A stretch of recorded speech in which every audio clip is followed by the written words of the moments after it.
These were the scenes in Zaragoza as Spain defeat Argentina by 1-0 to claim their second ever World Cup title.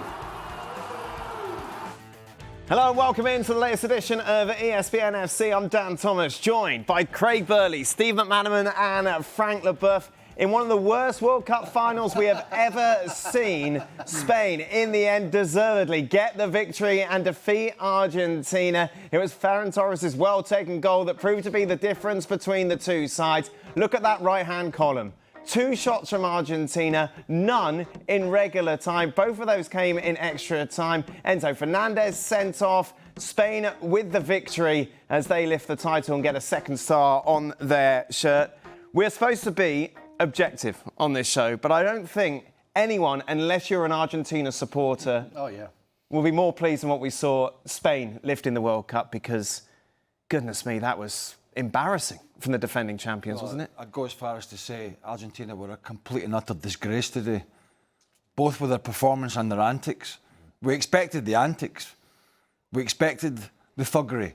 We expected the off-the-ball stuff. But we also expected a lot more on the ball, a lot more purpose, a lot more about their play. They were an utter shambles. They were disgusting, disgraceful.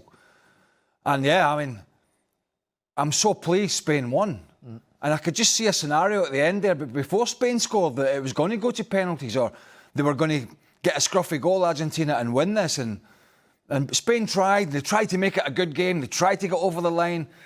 Their finishing wasn't quite great. Martinez made a lot of saves, but they were comfortable saves. But we know Argentina are not the greatest side they've ever been, but to put that kind of performance in a World Cup final, that negative, it was a disgusting performance. We were talking before the game that that the final of the World Cup was the biggest game ever. Yeah.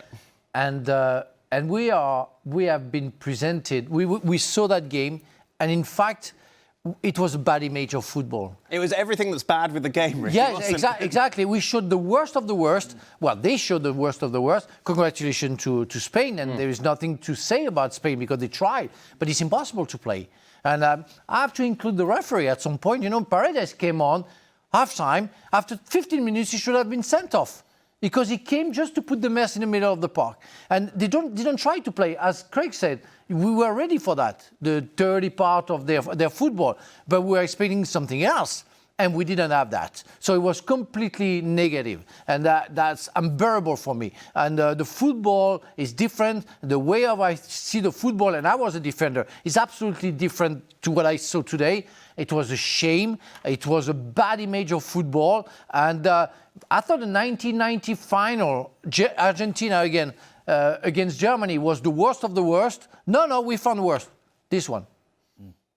Yeah, I concur with everybody. I hated the Argentina performance. There's this thing where they'll do anything to get a victory, and you know they'll try tricks and the dark arts, etc., etc. We've heard it, but it's a really bad image for them, isn't it? You know, it doesn't look good. It doesn't look great. You're talking about arguably the greatest player in the world. Yeah, his teammates act as if, they're not interested in football. They just want to do anything else apart from win a football match. They'll just do it by fair means or foul. They'll kick, they'll punch, they'll drag, they'll dive, they'll do anything. I mean, we went crazy over Paraguay's performance against France. That was worse. That was awful today. And as you said, in the biggest game in the world, the eyes of the nation, the eyes of the whole universe looking at this game, and you're subjected to that, where, as you said, if you're a neutral, all you're praying for is, you know what, I hope Spain score. Yeah. I hope Spain score, and then let's finish this game and get over with. And then after the end of the game, we're all sitting there going, I bet you Argentina caused chaos after the game. I bet you they're going to be pushing and pulling and fighting, and of course that's happened as well off camera, and it's just, I mean, I'm glad the result's gone. Yeah. Argentina were awful, and I thought their performances today was terrible, and I hope they're lambasted for it. In Argentina, they'll probably go down as warriors, as heroes, etc., etc. But that type of performance is not becoming of a team like that. No. I know it's New York or New Jersey in this instance. New York, New Jersey. New York, New Jersey. New Jersey, New York. Yeah. But I think it typified FIFA wanted the game here. They played in the worst stadium, probably out the lot, on the worst pitch, Yep. at a terrible time, really, for the US here, but not, it was maybe better for around the world at 3 o'clock. Yeah. But there was much better arenas during this World Cup that they could have, they should have known beforehand that would have been more suggestive to a better atmosphere and a better game of football. Now, Argentina might have spoiled that still, but the pitch as well didn't help the Spanish who tried to play. So they got that wrong, albeit it's New York, so I get that. But I think there's a lot of people out there that do think FIFA wanted Argentina to win this thing. Infantino wanted a story. He wanted Messi to go back-to-back, and people have been doing stuff on social media and all that, and sort of laughing about it, half joking and half serious, and that's kind of how it felt at times. But I liked what they did in terms of not the way they played. I liked, and I said this in the show before the final, I liked the guts in coming back in the fighting, and yeah, a lot of it was on England and other teams. I liked how they had that spirit and that quality in the last 20 minutes of games, and that's why I felt that we were going to see some of a similar ilk today. But we just saw the complete opposite. If you thought England were negative for 35 minutes and Thomas Tuchel got battered for them going out, they were negative for until, the last 10 minutes of extra time. 90-odd minutes of normal time plus injury time of complete negativity. 100th minute was the first shot. How can you not, with players that have won World Cups and won Champions Leagues and playing all over Europe, most of them, on huge salaries, because they're playing at the top teams, not muster one effort in, what did you say, 100 minutes? 100 minutes. Not one effort in a World Cup final, not even from 25 yards, not even speculative, nothing. Crossing the box ahead, nothing. And those players, and Enzo Fernandez, he's another disgrace. He's not got a brain in his head. He's on a yellow card and he jumps in and he complains, the usual. It's everybody else's fault. No, it's your fault. And on top of it, he wanted to see the review when he doesn't even know the rules. Review for a second yellow card. Yeah, it's stupid. But that typified the mindset. Yeah. Every Argentinian player, probably Messi apart, two people that come out, two Argentinians that have got a bit of class, Messi for the most part, and Scaloni. Yeah, the manager, yeah. The manager, the coach, who's on the sidelines for the most part, is calm, and at the end he came on, he hugged De La Fuentes, congratulated him, and he was trying to keep his players away and the Spanish players away, because he knew it was a bit of a powder keg situation.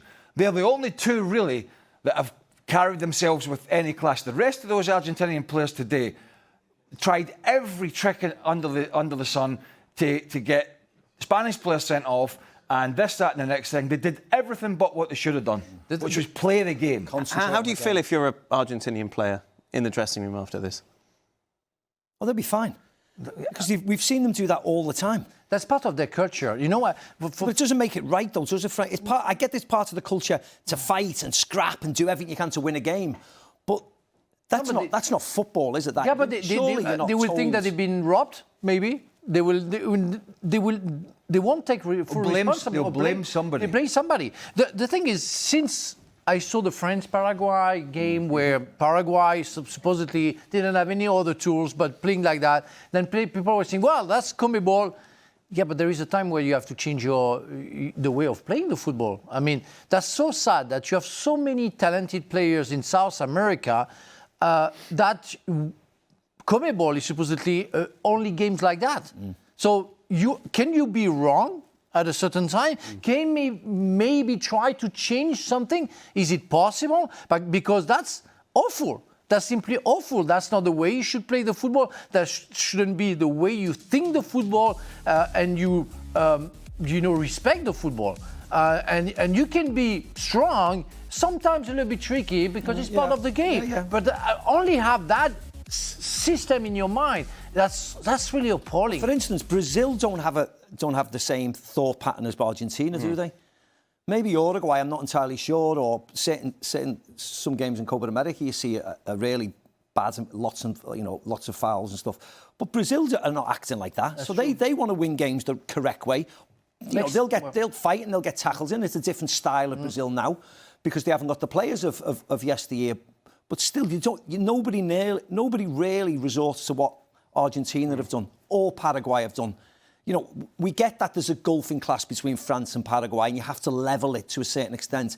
But you can run and you can be aggressive without going over the top all the time, without effectively cheating constantly, because that's effectively what it is. Little touch, dive on the floor. Even the disallowed goal stands on Otamendi's foot. It was as if somebody shot him from the crowd. It was an accidental stand on his toe. There's more contact goes on at every single corner, which nobody bats an eyelid about. Everybody's pulling and pushing and not watching the ball and shoving. Yeah, a little touch on his foot, an accidental stand, and he goes flying in the air. And that's effectively cheating. Oh. Well, we see that a lot. I'm always complaining when I see Mbappe doing it, and it's not. No, but it's true. That's the reality of it, and we see that a lot with most of the forward players, I would say. But it's like that. It's all individuals for Argentina. You can be a defender, or you can be even a goalkeeper. Even Martinez on that goal, he stayed on the floor when nobody touched him. Yeah.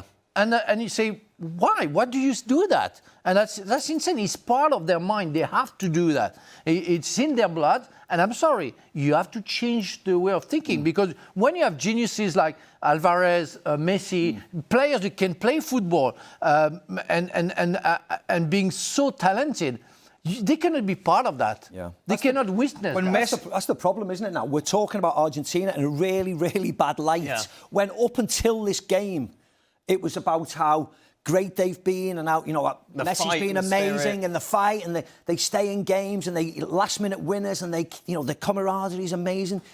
Yet they have one bad game like this, and it's spoiled. It's spoiled. I'm sorry, I won't agree with you. I won't agree on that, because before the game, many people were already cheering for Spain because of the way Argentina were thinking the football. I'm sorry. Yeah, they had good games. They didn't play like that against Egypt or England. No, of course not. But they were already. No, we know what they do. Yeah, what kind of let's not forget Spain won. Yeah, exactly. Yeah. and very much deservedly. Yes. And let's go to Gemma Soler now, who is in Lamine Yamal's neighbourhood, where he grew up, a neighbourhood now of a World Cup champion. Gemma.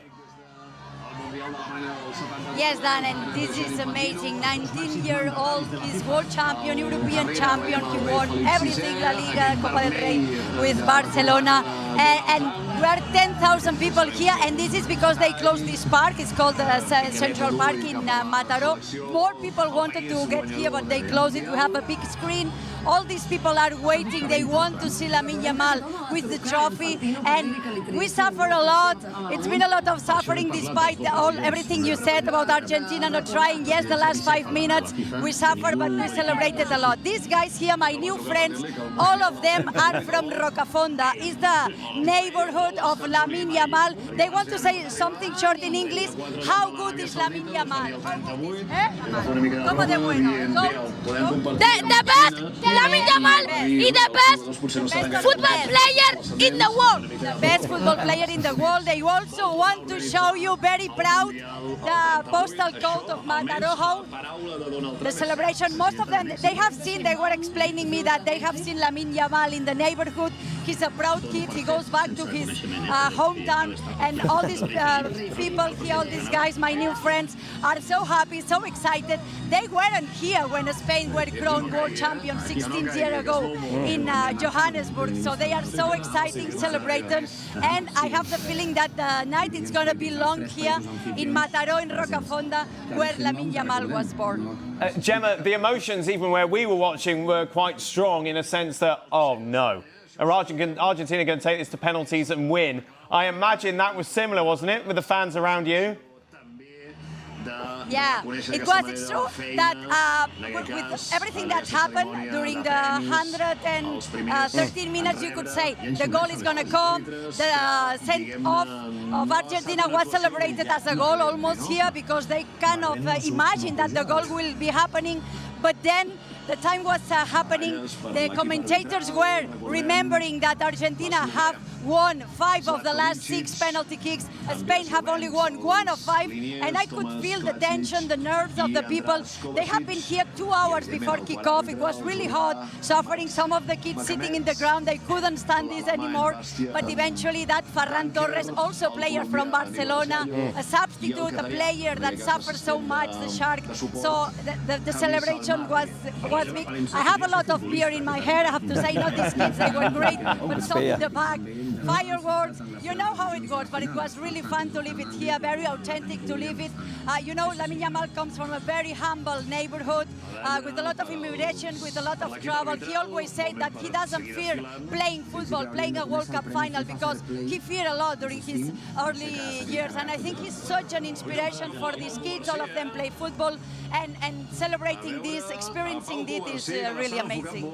It's funny because you think Spain have won the World Cup. And he's been 6 out of 10, probably, throughout. And I don't think that's Spurs being harsh. It's been fantastic to see the atmosphere there and the inspiration that he has to the neighbourhood. But he didn't have his best tournament. And it's not a surprise when he had 2 months out with a hamstring injury coming into the tournament. It's not like he came in... Well, he was fresh in terms of he didn't play many games at the end for Barcelona, so he got a rest, but he wasn't sharp. You could see that in his passing, and his crossing, some of his finishing. So that's not a surprise, but it's about everything else for Spain, isn't it? And I tell you what was really big for Spain, and he got this almost perfect in most of the games, substitutions. The subs for Spain made a difference. Whether it was Moreno who missed the header, but he's came on in games and scored. It was Torres to Moreno. Nico Williams, header. It was Ferran Torres to Moreno in the Portugal game, I believe, or the Croatia game. Nico Williams came in, did a little bit. Pedri's come off the bench, and he dropped Pedri. He dropped Pedri, and that was a big call during this tournament to drop one of Barcelona's star men. But he made that decision because he felt that was for the betterment of the team. And then he was able to bring these guys on, and Torres and Moreno and Pedri in particular all came on at difficult times in games and made a difference. Those subs were huge. Let me just say, Gemma, we'll say goodbye to you because I know you're busy. I know you've got other shows to do. Much appreciated, Gemma. Gemma, of course, will be with us throughout our La Liga coverage, which starts next month. Just a word on Lamine Yamal, Maka. How much was it the injury? How much was it the occasion? No, it was probably the injury. It was just probably match fitness, match sharpness. I didn't think he was particularly bad. He contributed, but he certainly wasn't the star man or the star boy we were expecting him to be. If anything, defensively, they were magnificent, weren't they? You know, the fact that they've kept Argentina another clean sheet, they've conceded 1 in the whole tournament to Belgium. 1. I mean, defensively, when there was question marks about whether it's Porro or Llorente started the tournament, then Porro and Cubarsí and Laporte, who has had a couple of years in Saudi Arabia, back in Spain. You know, are they going to be comfortable enough? Are they going to be good enough? And it's shown that they've been excellent, hasn't he? Rodri again in front of them. I mean, they were just brilliant. He made a big call on the goalkeeper as well, didn't he? Because Unai Simon did not have a good season for the Athletic Club, but he trusted him because he's done the job for him before. This is why international football is not always for a coach, about picking who some people perceive as the best player. Rodri was the best goalkeeper in the Premier League. And Jean Garcia Jean Garcia was the best in La Liga. Yeah, in La Liga. Him and Thibaut Courtois. Jean Garcia was tremendous for Barcelona, but we got a little glimpse in the psyche of the relationship between the manager and Unai Simon. And the one time Argentina actually got up the field in the first half was Unai Simon being the sweeper keeper, a bit like Manuel Neuer. He was out there so quick to get that ball because Messi was going to run onto it. So I think the decision was made. Look, these other 2 guys are brilliant keepers, but what I'm getting is a total package here. He's good with the ball at his feet. He plays a high line, so he sweeps up behind, and you know he's not a bad goalkeeper. But he certainly, you wouldn't say he's the best goalkeeper out of the 3. You could argue he's actually the worst of the 3. I just want to go back to Lamine Yamal, 19 years old, European champion, World Cup champion, 2 times in a row champion of La Liga. And 19 years old. I don't know if he realizes what he's doing right now. I don't know what's going to be the rest of his career, but it can it's be not a bad start. Can be kind of boring, but that's insane. And congratulations to him. And it's true. We have to stop on putting the pressure on him. Now he's not a real star right now because he's been injured and it's been hard. And comparing to what Messi achieved, what Mbappe is doing, and Kane. Did you say we need to stop putting the pressure on him? Yeah. You've just reeled off his resume. But because of this resume, let him go. Let him grow. The funny thing is, Frank, is Cubarsi's got is the same. Yeah. And he's virtually the same Yeah, but he's age. a defender, so nobody cares. That is very true, though. Well, Cubarsi, no one talks about. Yeah, exactly, Cubarsi. And Cubarsi had a great World Cup. Yeah, if we compare, brilliant World Cup, and he's won all those trophies. Lamine's won. He's a little bit older, the media. But he's still a teenager, isn't he, Cubarsi? I mean, it's incredible. Incredible what they're trying to do. Yeah, journalists, you have to stop that, you know. Oh yeah, what are you? I'm a pundit. A media personality. You're what? I'm a pundit. I'm not a journalist. A pundit. A pundit. We'll get rid of that, is it?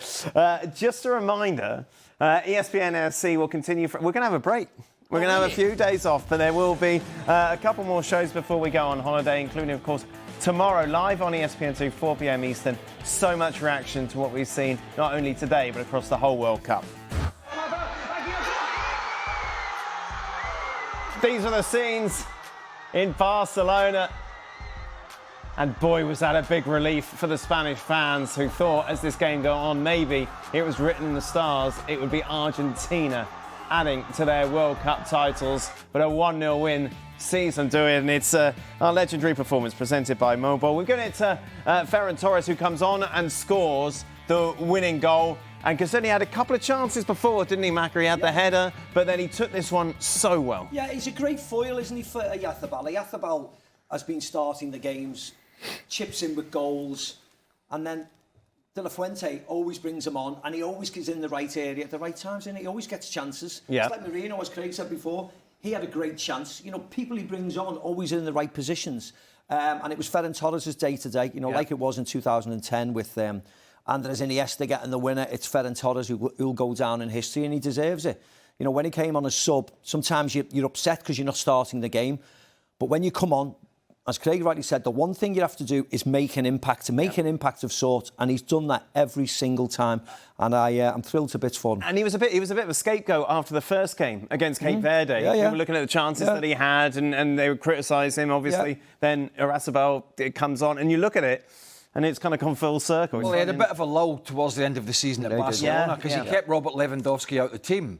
And then he went on a, I think, 8 or 10 game streak where he never scored, and then he came back again a little bit at the end. He's one of the things, and Hansi Flick really likes him because he can play. His movement along the front line for Barcelona is excellent. He can play on the left, he can play on the right, he can play through the middle. The one thing he's really improved from going back from Man City to Barcelona, and it's been a gradual process, is his finishing. His finishing was always very rushed and raw, and a bit rash in the final third. And that sort of typified him today. That composure. I thought initially he sort of put his laces through it, but he side-footed it.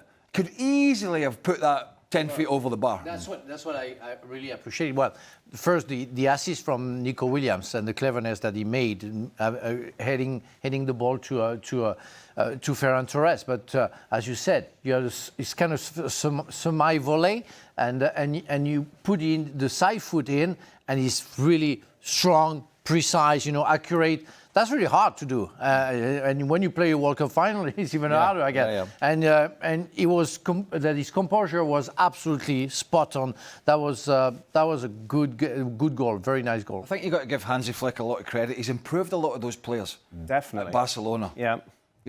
And they go into the Spanish side with a mentality of attack. Their mentality at club level is to get forward and be creative and play forward as well. When you receive, play forward. That's all they do at Barcelona. And we sort of criticise it a little bit during the La Liga season because of the way they defend at times. It's not as chaotic in the Spanish side. They play a high line, but they don't play that crazy high line. But all the players, from the defenders to the midfielders to the attackers that come from the Barcelona side of things to the Spanish squad, they're forward-thinking, positive players who want to get on the front foot. So what he's doing at Barcelona, in a sense, has helped De La Fuentes. And he's tinkered with it, and he's put his own little stamp on it. But he's improved a lot of them, and Ferran Torres would certainly be in that category. I think there is only one star in that team. It's De La Fuente. Talk to me about him a little more, Frank. Because I really think that what he was capable of realizing with his team, it's a club team. It's like I saw that with Aimé Jacquet, where it took him like 4 years to build that. We had Cantona, we had Ginola. He didn't pick him from '96 in England. Yeah. And everybody said, come on, the two best players in England, they don't play for France. But they didn't fit into what Aimé Jacquet wanted to create. And that's what it is. And you don't necessarily pick the best player. You play. It's like you make sure it's like a jigsaw puzzle. You make sure it fits. Yeah. And it goes well. And everywhere. And you could see all the substitution. Merino never complained. Went, scored again, scored another time. Ferran Torres, Nico Williams, Pedri. That was insanely composed together and well thought. So it's why I think that the big star of that Spanish national team is the coach, like Aimé Jacquet. I call him God. I call him God because the guy thought through everything, and I think De La Fuente did. Look, obviously, what's helped De La Fuente, he's grown up with these kids. Yeah, he knows them inside out, and they know him. Why is that a template that we don't see other countries use more? We've talked about England, we've talked about Tuchel. You look at Carlo Ancelotti with Brazil, failed. Yeah, but you need the players, and you need the players to be confident on the ball. The fact that you've got 8 Barcelona players who, as Craig said, play football the way we all think football should be played. You get it, you move forward with the ball, you play on the floor, you move. You know, you're always looking forward for a creative pass. The fact that he's got those type of players in the team, and he's got people like Rodri and things like that, it helps when you have those type of ball playing midfielders who just want to get the ball all the time and then want to turn and move forward. That helps. A lot of teams have got really good players, but they're a little tiny bit negative or not confident enough. So their first thought is backwards or sideways, so they don't lose the ball. The Spanish think differently. Their first thing is to turn face forward, and where are we going now? And they take chances. They're very brave with the ball. And that's why they're getting the rewards. That's what people need to be. You need to trust yourself a bit more. Spanish players do. Spanish players will take the ball under pressure and just fancy themselves to turn out into space. A lot of other people won't want the ball if they're marked. And I think that's a really nice sign for the 38 matches, they haven't lost a game. Yeah. It's not bad, is it? Yeah. That's crazy. We would have thought that Pedri would be on the bench. I know. Yeah. Pedri on the bench. It's like, again, I go back to 98. Patrick Vieira on the bench, captain of Arsenal straight after. Fantastic player in the middle of the park, but you had Deschamps, you had Emmanuel Petit, Alain Bogossian, and you had Patrick Vieira, and that's the same. Rodri, Fabian Ruiz, and Pedri, and you say, what a generation. And you need that. You need, of course, you need to be helped. The coach cannot, if he hasn't got good players, he won't achieve anything. But it's when you have a lot of good players that you have to mix match your talent. So that was perfect. You take Lamine Yamal away and they're still a good side. Yeah. Exactly. Still a great side. You take Messi away and Argentina are not. Yeah. We go back to Cubarsí just briefly. One of his struggles, I say struggles, they won La Liga, but one of the struggles they have defensively is he lost Inigo Martinez to Saudi Arabia. And he was an experienced partner for him. He had various partners this year, and in some sense, Laporte's a good foil for him. Even though he's playing in... he's a bit like an Inigo Martinez. He's experienced. Yeah, and he's got a good size on him as well, yes. And he's got Eric Garcia, and as you said, he's had different people for Barca, hasn't he? Araujo. Laporte. And with the national team doesn't play like Barcelona, as you say, the high line that they play for Barcelona. And they don't run out crazily. It's risky, it's so risky, and it put him in danger and a very weird situation at some point. But with the national team, they're secure. They know what to do, and they have Pedro Porro on the right side, Cucurella on the left side. Who are excellent. They're very good and very good defensively. But you know, if you said today, for Spain, for example, in any of the games, today the midfield's Rodri, Pedri and Mikel Moreno, you'd be like, today it's Fabian Ruiz, Rodri and Dani Olmo. You'd be like, no problem. I mean, you could get probably 4 or 5 combinations in that Spanish midfield, and you wouldn't sit here and say, what the hell is he doing? You say, well, I can see that. And even Zubamendi only come on right at the last minute, didn't he? Well, he come on in extra time. Yeah. And again, he won the league with Arsenal, big money signing for Arsenal, and he couldn't even get on the pitch. And you're talking about Fabian Ruiz, you're talking about Dani Olmo, you're talking about Pedri, you're talking about Rodri. And of course, they got Zubimendi as well, so they can, any of those three out of the 5. Yeah. European teams have flexed their muscles. France should have been a lot better. Yeah. And they disappointed in the end. But the European teams flexed their muscles. Yeah. 6 out of 8. Yeah, the South American teams, for the most part, Uruguay were terrible. Yeah. Brazil were pretty bad. I mean, Brazil got outplayed by this up-and-coming Norway side. Deserved to lose. Yeah. And Argentina had these moments that were exciting. But you look at Colombia, Switzerland, Ecuador. Exactly. When you peel back the games that were desperation for Argentina, which they were. England was desperate, 85 minutes. Egypt was desperation. Cape Verde looked like they were never going to be able to go back to Argentina again if they'd lost there. Switzerland was a gigantic bore. But when you peel back the comebacks that they've made and take a real hard look at what they are, they're a skeleton, aren't they? They're really not apart from the bruises and bumps and the kicks. When it comes to playing football. When it comes to playing football, neither the Brazilians, and it's unfortunate because, you know, and I suppose it's cyclical, but, you know, you look at Brazil and Argentina as the two juggernauts of South American football, and they're I don't know what they're going to be bringing through. In 4 years. They're a long way away from looking like they're going to... If you compare the middle of the park, all the midfield players from Brazil and Spain, you understand why it's easier for Spain to play football. But because I'm sorry, Paqueta, Casemiro, at the end of his career, Norway dominated Fabinho, Brazil. Norway Yeah. dominated Brazil in the middle of the park. Yeah, but it's normal. Gab and Jules will be at this desk a little later on to bring us their World Cup podcast to reflect on their thoughts. I imagine there are plenty on what we saw in the final. They'll see the sunrise, won't they, Macca? Don't you reckon, in Spain? That party is going to go on all night. The second time they've won the World Cup, first back in 2010. So let's take a look at some awards, shall we then? Golden Ball, goes to Rodri. Wow. Kylian Mbappe, Golden Boot. Unai Simon, Golden Glove. Young player Kubarsi. No, I'm surprised they didn't go Messi for Golden Ball. for young player. It's Rodri who wins it. In fact, it's very difficult, isn't it? Well, obviously, you can't argue with Mbappe. Isn't that great for the young Cube? I mean, I'm sure he's more interested in winning the World Cup and the medal and all that. But I think that is recognition for everything we've talked about, 100%. and how good and how we forget, and all that, as boys were saying, in all the Lamine Yamal discussion, that he's been in that Barca team since 16, 17. Yeah. In a really important position, and in a position where centre forwards will look to sort of be physical and mess you around. And so he's got 2 league championships and a World Cup. I mean, he's been so under the radar, but he's been incredible. He wasn't in the squad for the European Championship? 2 years ago. So. I don't know, actually. It's too young. Yeah. Let's go with that. Frank, 2 years ago. Well, Lamine Yamal was very young too. we don't need any curveballs. I mean, Golden Ball's interesting. Yeah, but that's fine. I thought he's been brilliant. Yeah. I thought he was brilliant, Rodri.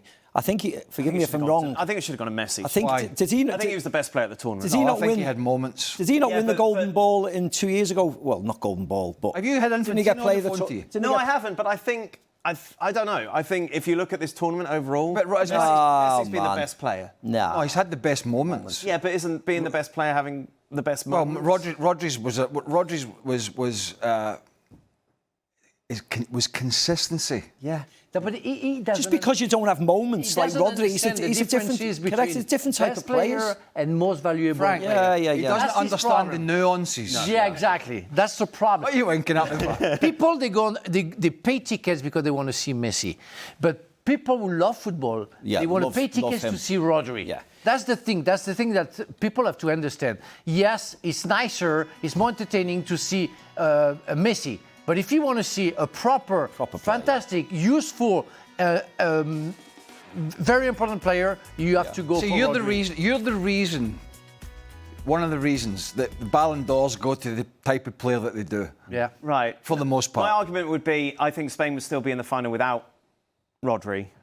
Argentina wouldn't be in So the do final. you think their defensive record is down solely to the back four? Not Don't at all, think- but I think we've talked about the depth and the quality they have within that team, that I think Rodri, someone can come in. I think Messi had an amazing World Cup for a 39-year-old. Yeah. But it was generally late in games when teams were tired and he had nothing. He was out. It was probably his last World Cup, and he knew it. And so he just found something that Rodri's.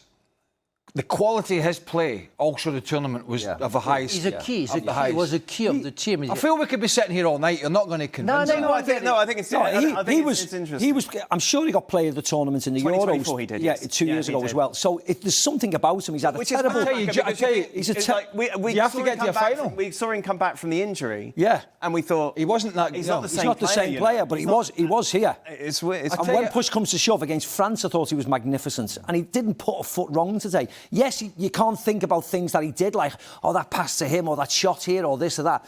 But it's like a metronome in there. He just gives it and goes and moves forward and moves. Do you know how There's an constantly argument to say Jude. I mean, he's brilliant. Do you know what was the nickname of the people in this position like 20 years ago? Water carrier.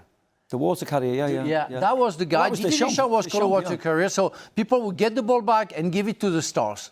That was so pejorative, you say? Patronising? Patronising. No, pejorative. Pejorative, thank you. Because it's so important in the game. And I'm so pleased that we finally recognize the work of those players.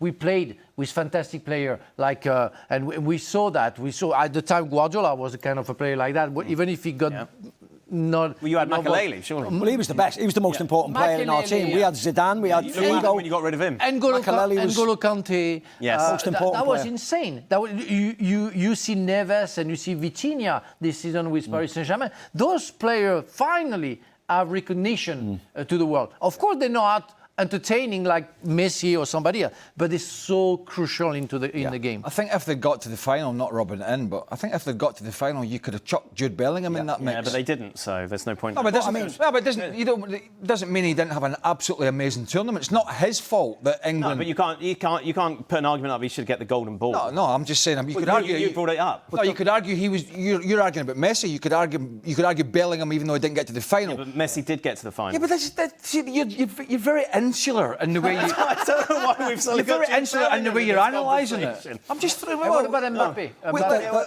Hold on, we give Jude Bellingham enough stick when he's not playing well for Real Madrid. Yeah, when somebody pitches up and has that type of tournament for the country, I think you should recognise it. I think we have recognised it. Well, you're just rubbishing it. Not I'm enough. not rubbishing it. I'm just saying he's not in the conversation for a golden ball, is he? Because otherwise you've got to talk about Mbappe.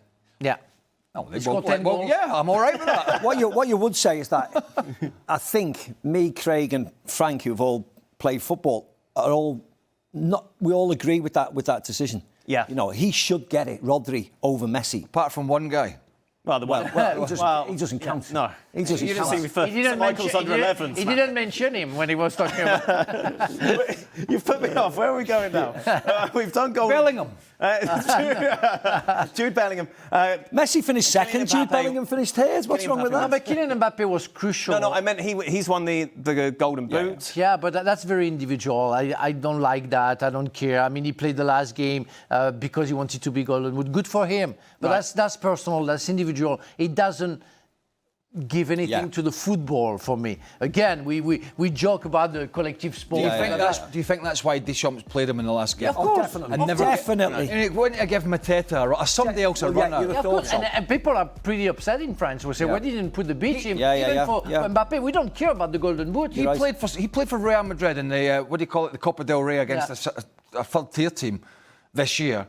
Because he was chasing some sort of record, and he was carrying a knee injury, which ultimately put him out for 3 or 4 weeks. And it's almost like, it's hard to criticise a guy who's that's about scoring that amount statistics. of goals. That's a problem with him. But I think sometimes a coach has to just be stronger, and like De La Fuentes was with the Pedri decision. Well, that was a big decision. Look, Tuchel didn't put Kane to score more goals, maybe, against France, and they scored 4 goals, 6 goals. They could have scored 3. Saka scored 3, and he would have ended up finishing best golden boot. Well, that doesn't make any sense to me. Well, I'm happy for Kylian, but that's very personal, I don't care about that. I'm the same as Frank. I'm not really bothered about the golden boot. When it happens in those type of circumstances, when you've got like a third, fourth place playoff, I'm not bothered. It's great for Kylian, his personal pride. On top of it, 48 teams, more games, 8 games. You know, when Pele was scoring goal, they had like maybe 4 games or 5 games. Closer when he became, it was like 6 games maybe, I don't know. And that's what it is. So we're comparing players with generation and say, oh, he has the best record, because of course they play 8 games now. Yeah. So, against inferior opposition as well. Exactly, I didn't want to mention that. And if you go to 64 teams, I mean, Kylian's going to get about 50 goals over the next 2 years. No, it doesn't mean anything. It doesn't mean anything, Party continues in Madrid. These are the scenes that we're seeing filter in. What a fiesta. It will be in the Spanish capital. Wow, where is that? Is that what you celebrated? No, it's not Cibeles. That's at the top, isn't it? Yeah. Oh, come on, lads, you lived there. I think it's fair to say overall, it's been a great tournament, hasn't it? Or not? Yes. I think maybe you forgot, or we maybe have forgot some of the games that were not as good early on. No, but I don't think there were that many. No. Yeah, and I think Haiti, Scotland. Was the worst Scotland, Morocco. Yeah, exactly. Anything involving Scotland. I actually think there's been a lot of good stories. I think that's the thing. I don't like all the way they shoehorn the third place teams in. I don't like that. And I think the head-to-head took away some of the Instead of goal difference. Excitement in the final games. For example, the US against Turkey would still have meant something. It did not. So there's tweaks that they can be made, but I think Infantino's got away with it to an extent that the players and the teams, for the most part, made it more exciting than I thought most of us thought it was going to be. And there was a lot of great storylines there, but I'm not sure 48 worked with the third place teams, and the move to 64 will mean it's only the top 2 going through, so they won't have that, but there's going to be a lot of guff. Remember, Spain drew the first game against Cape Verde. Cape Verde. Yeah. With all due respect we have to Cape Verde, but the champion of the world drew against Cape Verde because they weren't into the game, because they knew that. At least they will draw that game, and it's not important because you would be qualified with 3 points. So it didn't mean anything. So we had an average overall, even if it was nice for the small teams or so-called small team, we had an average group stage. Right. And then after, it got interesting. Yeah, the knockout stages, it gets better, doesn't it? Yeah. I mean, they were fortunate, I think, because the so-called lesser teams, the smaller sides, weren't humbled. They were all quite close. So the Haitis, the Curaçaos, the Cape Verde, they were nice stories. A lot of those players have played in a World Cup. They're instantly famous, etc., etc. The keepers who made all these saves, they are nice stories. But thankfully, they weren't beaten 10-0 by somebody, early on in the competition. Like Germany won 7, didn't they, early, and you thought, is it going to be one of those? So nobody was embarrassed, which was great. But I think Craig's right. There's lots of tweaks to be made. They won't make any tweaks. And one of the it was a very Americanized FIFA World Cup for the Europeans. A lot of things drove me crazy. No, today, the hydration breaks. It's effectively 4 quarters and a half an hour half-time show. That's what it was. Yeah. They're giving out commemorative rings for winning a trophy. I mean, it's so Americanized. It's gone crazy. Yeah. So I hope that the next World Cup, when we go back to Europe, even though it's going to be hot, I get the hydration breaks because it's hot. Right. But this was more than hydration breaks. This was like another half-time. They have to tweak that. Hydration breaks should be on the other side of the pitch, away from the manager, with some water. 30 seconds later, we're back on. You can't have 3-minute meetings together. So there was certain things I didn't like, but it was the first one. It's tried. We'll wait and see if they make recommendations or they change anything for the next World Cup, because certain things drove me crazy. He won't do this. He needs to have a good look at himself, Infantino. We should not forget the Balogun situation, right? Oh, yeah, of course. Was an utter disgrace. The political intervention, and then Infantino, the head of FIFA, bowed to a sporting decision that was just immoral. It never affected the tournament in the end, but it could have done. It was the Wild West. It was lawlessness of the head of FIFA, basically doing whatever he wanted for a player to be able to play in a match. And all this excitement and entertainment, we should not forget there is a huge question mark, even more so now, Dan, than about the integrity of this organisation, because that showed the world that Infantino is capable of making a singular decision on his own and then just brushing it aside and saying, get on with it, the rest of the world. And all this World Cup that we've seen, we should not forget that he curried favour with the home nation to try and get them through to the quarterfinals and beat Belgium, and it backfired amazingly badly. Good things we've seen that maybe carry forward. Time wasting, we saw it in the Champions League final. We lambasted that. That was something they approached, wasn't it? Not taking your time over throw-ins. I feel that worked. You want to see that taken into the domestic football? Most definitely, and there's no reason why. Oh no, that was interesting, especially for people who are cheating, staying on the floor for nothing, getting times, and that was a good idea, and it has to carry on, as you said. I like the corner thing as well, where if it wasn't a corner and they got it wrong, because it was quick, wasn't it? If they were quick to have a look at it, they would just go back and say, right, actually, it's a goal kick. So you weren't getting a goal from something. You didn't like that? No, the only thing, I just think that they're getting involved when they don't need to get involved, because I think in 4 years' time, they'll start changing throw-ins. Now they've done the I corners. see what you I'm mean, saying yeah. people are happy because now you can get a throw in and you can throw it into the penalty area. So that's It's almost like you're saying, where's it going to stop? Where's it going to stop? Yeah. I just thought they intervened so many times when they didn't need to, and I just think the re-refereeing the game, and it'll be corners. Oh, it was a big success, the corners. Well, let's do it for throw-ins, because a throw-in outside the penalty area is like a corner. You can just chuck it right into the danger area. Well, if that's not a corner, we'll get involved in that, and I just think it's too much. Ending on a positive, I think the best thing about this tournament is that the best team won. Yeah, exactly. That's the morale of that World Cup. Spain deserved to win, and they won, and it's good for the football. Yeah, it's great for football, isn't it? Yeah. Almost As in, all the cheating, all the diving, all this. Yeah, No, all the conspiracies. the best team won. Yeah. That's it. All the teams that try to defend their way to it. Yeah. That is it then, our last day in New York. Thank you to everyone behind the scenes who've been very patient with Frank. That's much appreciated. ESPN FC, they're back tomorrow.